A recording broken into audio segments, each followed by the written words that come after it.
Hi, this is Jaya. In this video, we shall see the summary of Anxiety, a poem written by A.K. Ramanujan.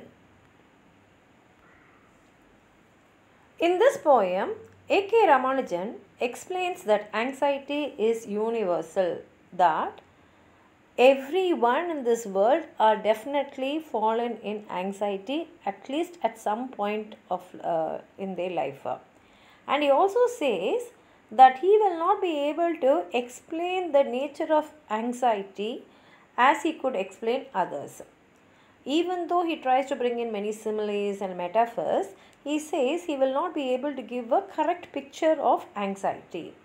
And in this poem, he also tells about his own gloomy temperament, his inner fears and anxieties. Let's go into the poem. In the first stanza, he says, "Not branchless as the fear tree. It has naked roots and secret twigs. Not geometric as the parabolas of hope. It has loose end with a knot at the top. That's me." So here he says that the study of anxiety is beyond understanding. It is very difficult to reach to the bottom of anxiety. In fact, it is indescribable. We cannot describe it.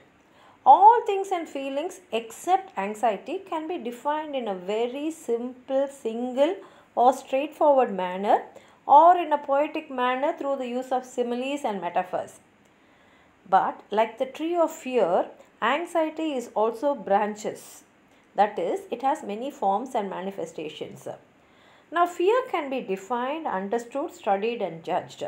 But anxiety cannot be known and studied.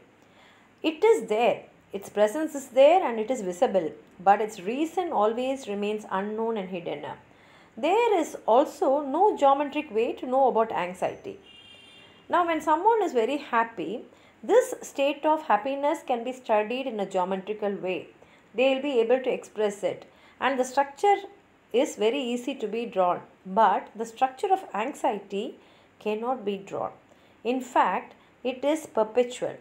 It affects the human mind and causes a state of utter hopelessness, despair and gloom. And it seems that the poet is actually describing his own gloominess here in the stanza 1. And in stanza 2 he says, "Not wakeful in its white snake glassy ways like the eloping gaiety of waters. It drowses, vicious and fibered as pitch. Flames have only lungs. Water is all eyes. The earth has bone for muscle, and the air is a flock of invisible pigeon. But anxiety can find no metaphor to end it." Here he says that hope and cheerfulness is the opposite of anxiety, because it's a nervous feeling caused by fear that something bad is going to happen. It's a feeling only the individual can experience. And this fear always accompanies anxiety, because both of them, that is fear and anxiety, are constant companions. Anxiety cannot be perceived clearly like the white-skinned snake. Just like how a white-skinned snake is lying in the bushes is invisible state, but the presence of this white-skinned snake can be felt. In the same way, anxiety can only be felt, but it cannot be seen or it cannot be described, because it remains in dark and it does not have a clear form. It is very difficult to understand the state of anxiety. Just like how the uninterrupted movement of the water, it is in the same way anxiety also has a constant flow in us. It remains indifferent from the other things. In fact, the person who is suffering from anxiety is always engrossed in himself after being indifferent from the other things. It has a thick consistency that is often quite sticky.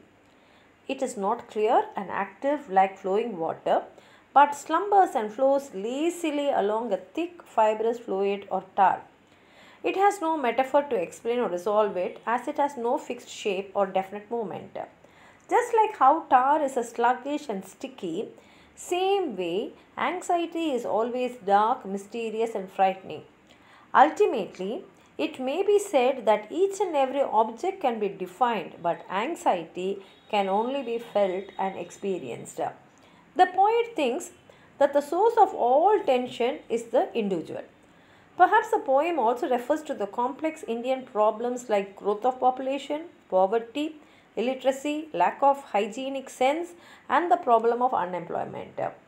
He says fear is the source of all tension in the poem. Fear may be because of communal conflict, Maoism, and terrorism. Apparently, the problems are having loose ends because no one knows when it is going to end. The problems are there because of the lack of individual consciousness also. That is why the poet says that the anxieties are with the knot at the top, that's me, because this anxiety is only caused because of the individual's nature, and that is what he feels and ends the poem in this manner. If you have anything more to add to what I've said, please write it in the comment box. Like the video, share it with your friends, and if you have not subscribed my channel, please subscribe. Thank you.